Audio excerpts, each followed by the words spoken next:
능숙한 미모의 음녀가 많은 은행 그가 그의 음행으로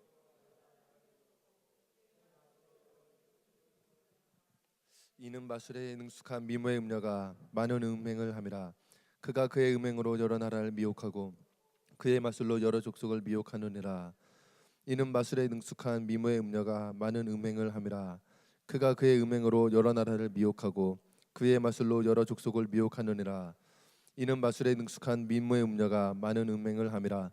그가 그의 음행으로 여러 나라를 미혹하고 그의 마술로 여러 족속을 미혹하느니라. 이는 마술에 능숙한 미모의 음녀가 많은 음행을 함이라. 그가 그의 음행으로 여러 나라를 미혹하고 그의 마술로 여러 족속을 미혹하느니라. 아멘. 아수르라는 나라는 이제 520년 동안 건강하게 그리고 강력하게 어, 지도하고 존속되었던 그 강력한 나라 중에 하나였죠. 그런데 그런 아수라가 이제 BC의 600년경에 바벨론한테 멸망을 당하는데 흔적도 없이 그냥 절저하게 다 사라지고 맙니다. 그러니까 사실 우리가 이렇게 예수님을 믿고 우리가 모든 이제 과학이 발달한 상태에서 이렇게 성경을 봐서 그러지 1800년대 초만 하더라도 아수르에 대한 고대 유적이 하나도 없었죠. 그러다가 이제 영국에서 살고 있던 오스틴 레이어드라는 사람이 중동으로 가서 그 사막 땅에서 아수르에 관한 그 유물들을 유적들을 이렇게 발견하기 시작합니다. 그러면서 이제 아수르의 베일이 하나하나 벗겨지는 것이죠. 근데 이 아수르의 수도가 얼마나 컸는가 봤더니 이제 우리가 잘 아시는 대로 이제 한 3일 길을 다녀야지 이제 니누에를 다 전도할 수 있을 정도로 이제 큰 도시였는데 이게 지금 이제 니누에 성읍에 터져 이제 성벽의 길이가 13km, 이게 성벽 둘레가 13km, 그리고 높이가 성벽 하나의 높이가 60m였다고 합니다. 그러니까 어마어마했죠. 60m면은. 그리고 그 위로 마차 2대가 왔다 갔다 할 수 있을 정도로 엄청나게 강력하고 큰 군사력을 가지고 있던 나라가 이제 바로 이 아수르 니누에였죠. 너무나도 강력했고 너무나도 힘이 있었고 심지어 그 뭐 성벽의 높이만 60m였으니까 그 건축의 그 기술이 얼마나 좋았는가. 이 니느웨 근처에 있는 성읍들에서 발견되는 것 중에 사원들이 있는데 지금도 30층을 지으라고 하면 이제 큰 공사인데 당시에 30층이 넘는 사원들이 여기저기에서 이제 발견될 정도로 그게 또 금과 은으로 덮여 있었던 흔적들이 발견될 정도로 뭐 경제적으로나 뭐 군사력으로나 어마어마한 나라가 바로 이 아수르였습니다. 그런데 하나님께서 이 나움을 통해서 너희들이 그렇게 크고 강력한 군대를 가지고 있고 너희들이 그렇게 잘 살고 잘 먹고 있다 할지라도 너희들이 하나님을 대적하였기에 너희는 망할 수밖에 없다라고 계속해서 이야기를 하고 있는 것이죠. 아수르가 어떻게 하나님을 대적하였는가라고 봤더니 나움 3장 1절에 화 있을진저라고 시작을 합니다. 그것은 피해 성이었다는 것입니다. 아수르는 이제 불의한 침략을 굉장히 많이 일삼는 나라였고 뭐 성경에서도 이제 볼 수 있는 것처럼 아수르의 왕들은 다 잔인하고 다 너무 무자비하였죠. 그래서 오늘 이렇게 뭐 성경에서도 이렇게 볼고 아수르의 흔적들에서도 볼 수 있는 것처럼 사람들을 죽이는데 여지 없었습니다. 무지한 자의 피를 굉장히 많이 흘렸던 나라가 이 아수르였죠. 많은 사람들이 아수르의 왕한테서 죽음을 당했는데 뭐 이제 나움에서도 계속 이어지는데 그 사람 머리를 잘라서 성벽 문에다가 다 이렇게 걸을 정도로 포악하고 그들은 거짓이 가득하였다고 계속해서 이제 설명합니다. 근데 어떻게 이들이 이렇게 잔인한 것을 이렇게 가능하게 했는가 하고 봤더니 4절 말씀에 이는 마술에 능숙한 외모의 음녀가 많은 음행을 행함이라. 그가 그의 음행으로 여러 나라를 미혹하고 그의 마술로 여러 족속을 미혹하느니라.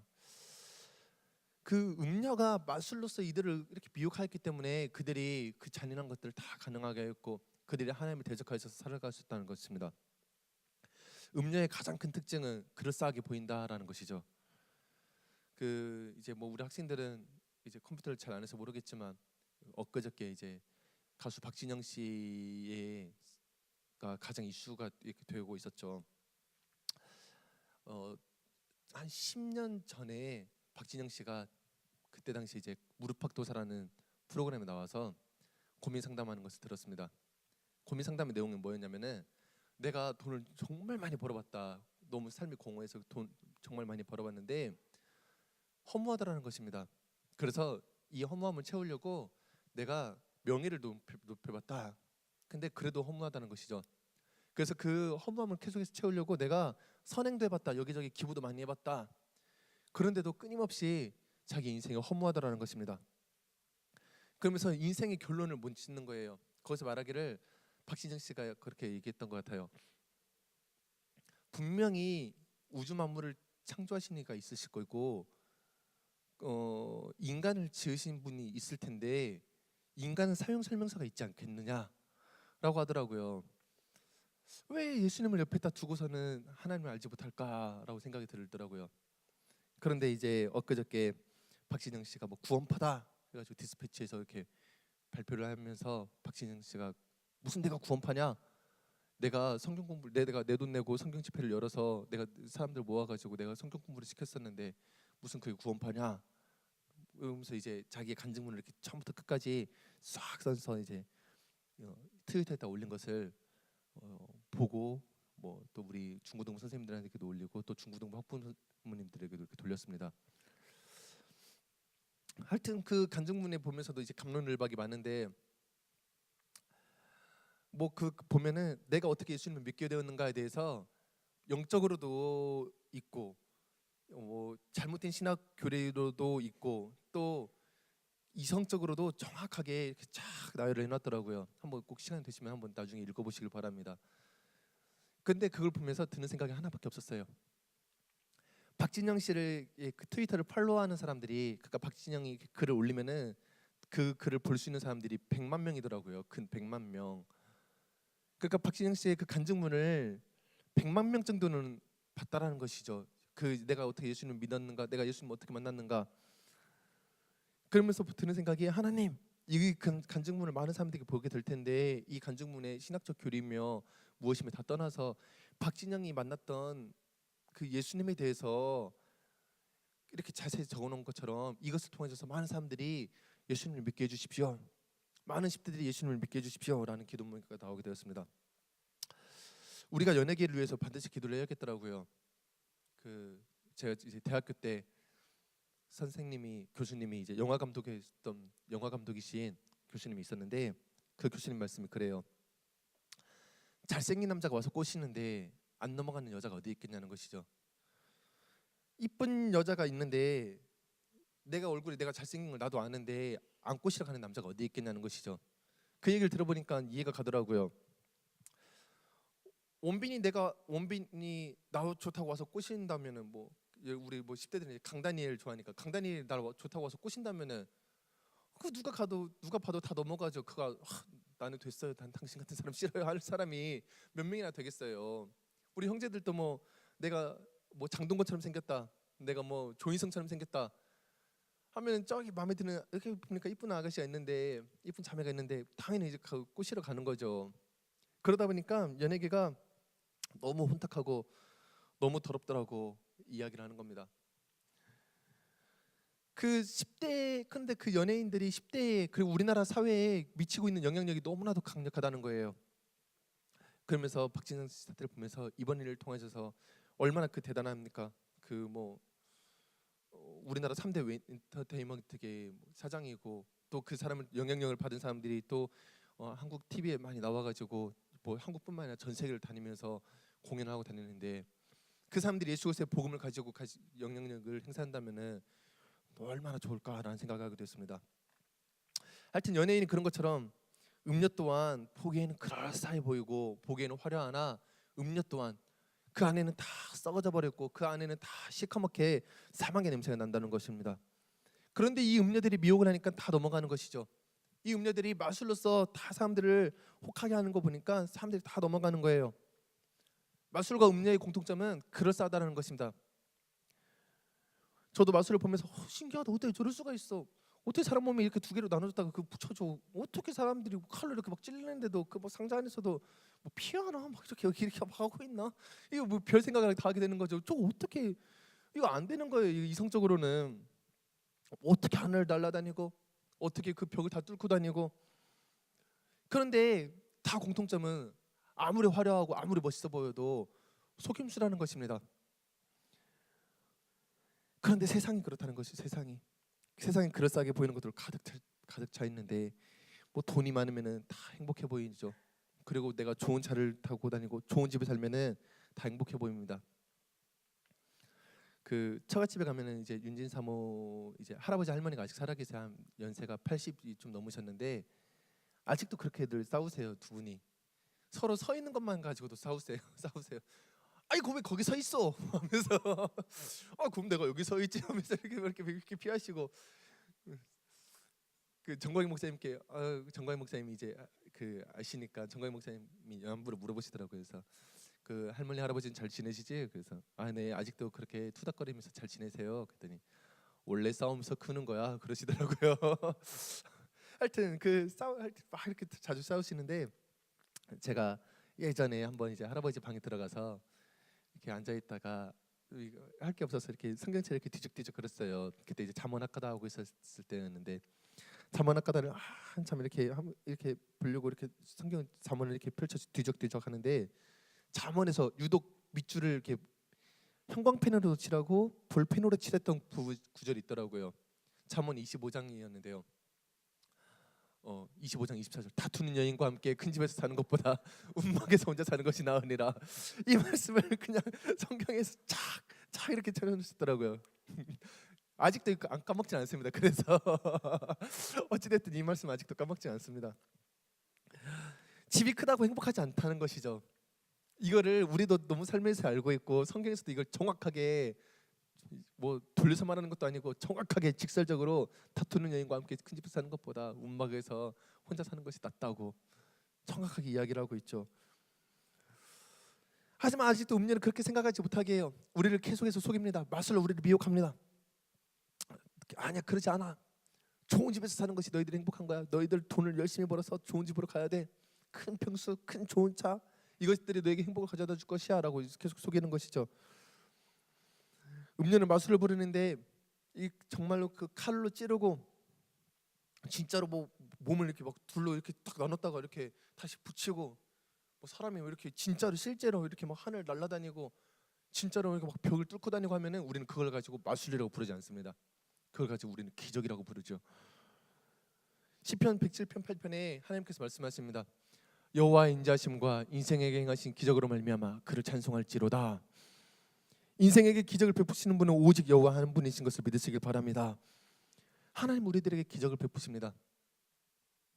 우리는 마술을 따르지 않고 기적을 살고 있는 자들이죠. 그래서 하나님이 기적에는 속임수가 전혀 없어요. 하나님은 실제로 홍해를 진짜로 가르쳤죠. 이건 속임수가 없었습니다. 뭐 눈 속임이나 뭐 잘못된 것도 아니고 과장한 것도 아니고 하나님께서 실제적으로 정말 정확하게 홍해를 가르쳤습니다.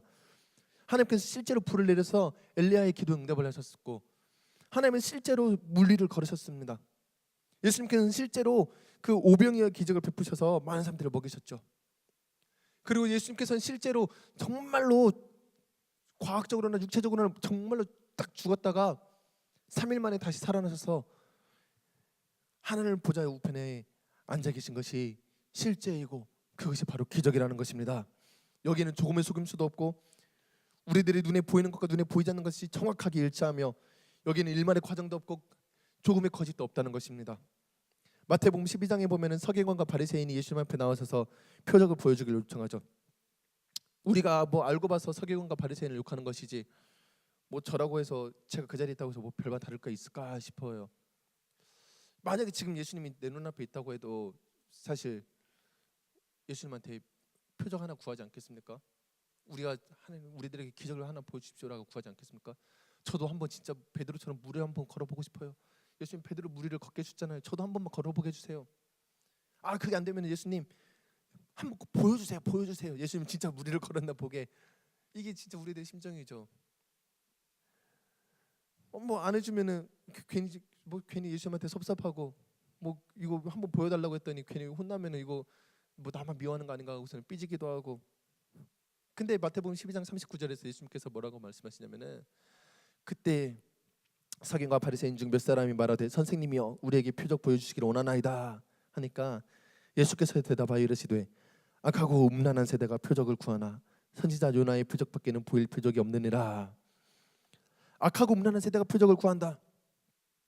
거짓에 휩싸여서 실제를 보지 않고 그 뒤에 현혹되어 있는 그 더러운 것들, 이러한 음란한 세대가 요나의 표적을 구하는데, 이 요나의 표적이라는 것은 아수르를 향하여 가지 못하였고 배에서 던지워져서 물고기 뱃속에서 3일 동안 죽었다가 다시 살아났던 그 요나의 표적, 이 표적밖에는 볼 것이 없다는 걸 말씀하시는 것이죠. 예수님께서 말씀하시기를 내가 죽었다가 3일 만에 다시 살아나는 것이 오직 유일한 기적이라 라고 말씀하시는 것입니다. 우리가 마술을 보면서 뻔히 속임수라는 것을 알면서도 사람 몸이 두동강 났다가 다시 붙여지면 신기해가지고 저거 속임수인 거 뻔히 알잖아요 우리가. 그럼에도 불구하고 와 박수치고 환호를 하는데, 이건 사람 몸이 두동강 났다가 그냥 붙여진 수준이 아니라 예수님께서 정말로 실제적으로 다시 죽었다가 다시 살아나시고, 그냥 뭐 공중부양해가지고 이렇게 뭐 끝만 달고 날아다니는 그런 수준이 아니라 정말로 구름 타고 하늘로 올라가셔서 오늘 우리들에게 능력과 우리들에게 삶과 우리들에게 은혜를 베푸시는 분이 바로 예수님이라는 것입니다. 거기에는 거짓도 없고 거기에는 속임수도 없습니다. 무리를 걷는 표적도 신기하고 오병이어를 보여주는 그 표적도 신기하지만 정말 놀라운 표적은 죽었다가 3일 만에 다시 살아나는 표적이야말로 정말 이 내가 보여줄 표적은 이거밖에 없다라고 말씀하시는 것이죠. 근데 이 놀라운 기적의 삶을 예수님만 사시는 것이 아니라 로마서 6장 5절을 같이 한번 읽어보겠습니다. 시작.